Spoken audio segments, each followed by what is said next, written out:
வணக்கம். Houthi ஆயுததாரிகள் ballistic ஏவுகணை ஆளில்லா விமானங்கள் கொண்டு ஏமன் நாட்டில் இருக்கின்ற மரிப் நகரத்தின் மீது நடத்திய தாக்குதலில் சவுதி அரேபியாவினுடைய ஆதரவு பெற்ற ஏமன் ராணுவத்தில் 58 பேர் கொல்லப்பட்டிருக்கின்றார்கள். மேலும் 12 பேரை காணவில்லை. இவர்களுக்கு ஹவுதி ஆயுததாரிகள் கடுமையான எச்சரிக்கையை விடுத்திருக்கின்றார்கள். ஏமன் நாடு தமக்கு சொந்தமானது என்றும் இந்த நாட்டில் சவுதி அரேபியா தன்னுடைய தளங்களை வைத்து இப்பொழுது படைகளை பின்வாங்கி பாரிய தரைப்படை தாக்குதல் ஒன்றிற்காகவும் ஏமன் நாட்டினுடைய ஹவுதி ஆயுததாரிகளை முற்றாக செயலிழக்க செய்யும் விதமாகவும் தரைப்படை போரொன்றை ஆரம்பிப்பதற்கான முயற்சியில் ஈடுபட்டிருக்கின்றார்கள் என்பது தங்களுக்கு தெரியும் என்றும் இத்தகைய முயற்சிகளை கூடு கட்டுவதற்கு முன்னரே கூட்டை பீத்தறிந்தது போல பீத்தறிகின்ற வேலையை தாங்கள் செய்திருக்கின்றோம் என்றும் இது ஆரம்பம்தான் என்றும்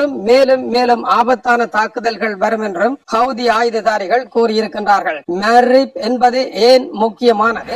ஏமன் நாடு என்பது மத்திய கிழக்கில் அமைந்திருக்கின்ற நாடு. இது ஜெர்மனி அல்ல. இந்த நாடு உலகத்தின் மிகப்பெரிய வறுமையான நாடு, உலகத்தில் அகதிகள் கூடிய நாடு, உள்நாட்டு போரால் அழிந்து போன நாடு. ஈரான் ஆதரவு பெற்ற ஹவுதி ஆயுததாரிகளும் சியா முஸ்லிம்கள், அதுபோல சவுதி ஆதரவு பெற்ற ஏமன் நாட்டினுடைய அரசும் சுனி முஸ்லிம்களும் இருவருக்கும் இடையே ஏற்பட்ட பெரும் போரினுடைய பேரழிவாக இந்த நாடு விளங்குகின்றது. இங்கு 20 லட்சம் மக்கள் இந்த மரிப் என்கின்ற மாகாணத்தில் அகதிகளாக புலம்பெயர்ந்திருக்கின்றார்கள். இந்த நகரத்தினுடைய முக்கியம் என்ன? இது ஒரு மைய நகரமாக இருக்கின்றது. ஏமன் நாட்டினுடைய தலைநகர் சனாவிற்கு 120 கிலோமீட்டர்கள் மட்டுமே தொலைவில் இருக்கின்றது. சவுதியிடமும் சவுதி ஆதரவு பெற்ற அரசிடமும் கடைசி பெரும் கட்டுப்பாட்டில் இருப்பது இந்த மைய நகரம் தான். இந்த நகரம் விழுமாக இருந்தால் தலைநகர் சனாவிற்கு ஹவுதி ஆயுததாரிகள் ஈரானினுடைய ஆதரவில் நேரடியாக பயணிப்பதற்கான வழிகள் பிறக்கும். எனவேதான் இந்த நகரத்தை பெரும் பலம் கொண்டு சவுதி அரேபியா காப்பாற்றி வருகின்றது. இப்பொழுது இந்த நகரத்தை குறிவைத்து தாக்கி இருக்கின்ற நிலையில் ஐக்கிய நாடுகள் சபை கூறியிருக்கின்ற ஒரே கருத்து, இந்த நகரத்திற்குள் மட்டும் ஹவுதி ஆயுததாரிகள் உள் நுழைவார்களாக இருந்தால் அவர்களுடைய பெரும் எதிரிகள் எல்லாம் அங்குதான் புலம்பெயர்ந்திருக்கின்றார்கள். இவர்கள் மீது நடத்தப்படுகின்ற தாக்குதல் மிகப்பெரிய மனித அவலமாகவும் மிகப்பெரிய இரத்த ஆறு ஓடுவதற்கும் காரணமாக அமைந்துவிடும். எச்சரிக்கை, இந்த நகர போரை தவிர்த்துக் கொள்ளுங்கள் என்று ஐக்கிய நாடுகள் சபை கூறியிருக்கின்றது. 2022 ஆண்டு ஹவுதி ஆயுததாரிகள் சவுதி அரேபியா இரு எதிரணிகளுக்கும் இடையே அமைதி ஒப்பந்தம் ஒன்று ஏற்படுத்தப்பட்டதன் பின்னதாக நடைபெற்றிருக்கின்ற மிக பாரதூரமான ஒரு தாக்குதலாக இது இருக்கின்றது. இந்த தாக்குதல் குறித்து சவுதி அரேபியா கருத்துக்களை கூறாவிட்டாலும் கூட பெரிய தாக்குதல் ஒன்றுக்கு சவுதி தயாராக இருப்பதும், இந்த தாக்குதலை எப்படி வடிவமைப்பது என்று ஈரானினுடைய நிபுணர்கள் ஏமன் நாடு வந்து ஹவுதி ஆயுததாரிகளுடன் சிறப்பு கூட்டங்களை நடத்தியதும், இதற்கான சிறப்பு விமானம் மூலமாக அதிநவீன ஏவுகணைகள் ஆளில்லா விமானங்கள் எல்லாம் ஈரானினால் இறக்கப்பட்டு விட்டதும், ஹவுதி ஆயுததாரிகள் சவுதி அரேபியாவினுடைய ஆயில் ஏற்றுமதியை முடக்குவதற்கான சவுதி டேங்கர்கள் பலதின் மீது 2-1-1 என்று தொடர் தாக்குதலை நடத்தியதும், சவுதி அரேபியாவினுடைய டேங்கர்கள் அங்கிருந்து வெளியேற முடியாமல் கப்பல் மெண்டீப் துறைமுகத்தை தொட முடியாமல் சவுதி அரேபியாவிற்கு திரும்பியதும் கடந்த சில நாட்களாக நடைபெறுகின்ற போராகும். அதை தொடர்ந்து சவுதி அரேபியாவும் அமெரிக்காவும் இணைந்து ஈராக்கில் இருக்கின்ற முக்கியமான ஆயுததாரிகளினுடைய தளத்தின் மீது நடத்திய தாக்குதலில் ஈரானினுடைய ரெவல்யூஷன் கார்ட் படைப்பிரிவினுடைய ஆலோசகர்கள் 4 பேர் கொல்லப்பட்டார்கள். இவர்கள் அங்கு இருக்கின்றார்கள் என்பதை உளவு தகவலின் மூலமாக அறிந்துதான் இந்த தாக்குதலை சவுதி நடத்தியதா என்பதற்கான தகவல்கள் இல்லை. ஆனால் சவுதி அரேபியா அந்த தாக்குதலை நடத்தி இருக்கின்றது. 20 பேர் வரை கொல்லப்பட்டிருக்கின்றார்கள்.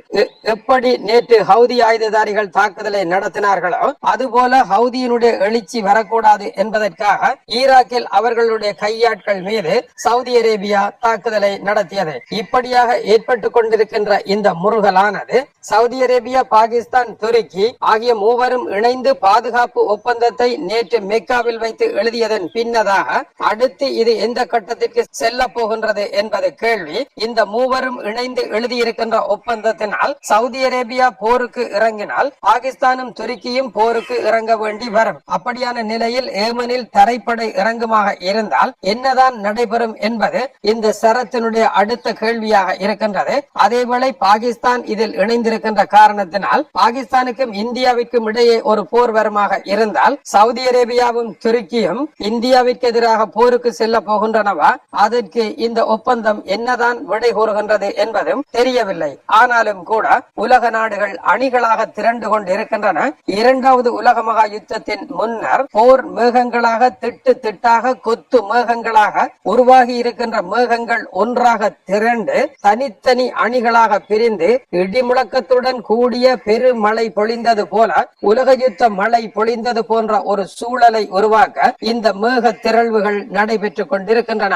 இதேவேளை நேற்று முன்தினம் ஜெர்மனியினுடைய லைப்சிக் ஹாலே என்கின்ற விமான நிலையத்தில் ஆளில்லா விமானம் ஒன்று நின்றதும் அது தரையில் இருந்து சில மீட்டர்கள் உயரத்தில் பறந்து கொண்டிருந்ததும் உக்ரைனுடைய பகாசுர விமானங்களாகிய எரிபொருளுடன் நின்ற ஆண்டனோவ் 124 தகர்க்க முயற்சி எடுத்ததாகவும் வந்த செய்திக்கு ரஷ்யாவினுடைய விளக்கம் வெளியாகி இருக்கின்றது. அப்படி ஒரு செயலை தாங்கள் செய்யவில்லை என்றும் இது ரஷ்யா மீது ஏற்பட்டிருக்கின்ற புதிய வெறுப்பு அலையினுடைய பாகம் 2 என்றும் கேலி செய்திருக்கின்றது.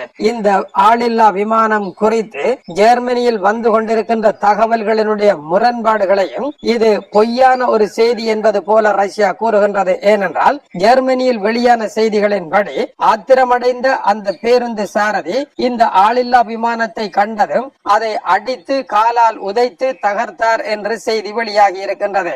வெடிகுண்டுடன் இருந்த ஒரு விமானத்தை காலால் அடித்து உடைக்கின்ற அளவிற்கு அவர் ஒரு முட்டாளா என்பது ஒரு கேள்வி.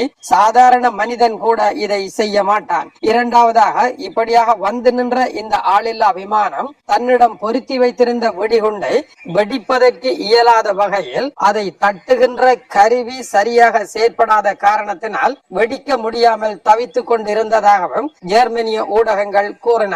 ஜெர்மனியினுடைய பாதுகாப்பை உடைத்துக் கொண்டு விமான நிலையத்திற்குள் நுழைந்த இந்த ஆளில்லா விமானம் தன்னுடைய வெடிகுண்டை மட்டும் வெடிக்க முடியாமல் தவித்துக் கொண்டு இருக்கின்றது என்ற செய்தியை யார்தான் நம்ப போகின்றார்கள்? கேட்கின்றவன் கேணியனாக இருந்தால் கேழ்வரகில் நெய் வடிகின்றது என்று கூறுவார்களாம் என்ற பொருள்பட ரஷ்யா இதை மறுத்திருக்கின்றது.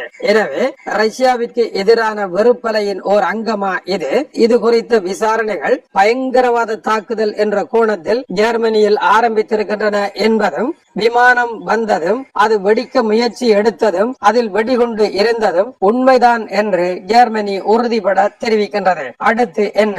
தொடர்ந்து இணைந்திருங்கள். ஈரான் போர்க்களத்தில் டொனால்ட் ட்ரம்ப் மிகப்பெரிய பொறிக்கிடங்கள் சிக்கப்பட்டு விட்டார் என்று அல் ஜசீரா தொலைக்காட்சிக்கு அமெரிக்க நிபுணர் வழங்கிய பேட்டியும் டொனால்ட் ட்ரம்பினுடைய இக்கட்டான நிலையும் என்ன என்பதை அடுத்த செய்தி உங்களுக்கு எடுத்துரைக்க போகின்றது. மிக முக்கியமான அறிய முடியாத அற்புதமான தகவல்களை எல்லாம் உள்ளிணைத்து அந்த பேட்டி வெளியாகி இருக்கின்றது.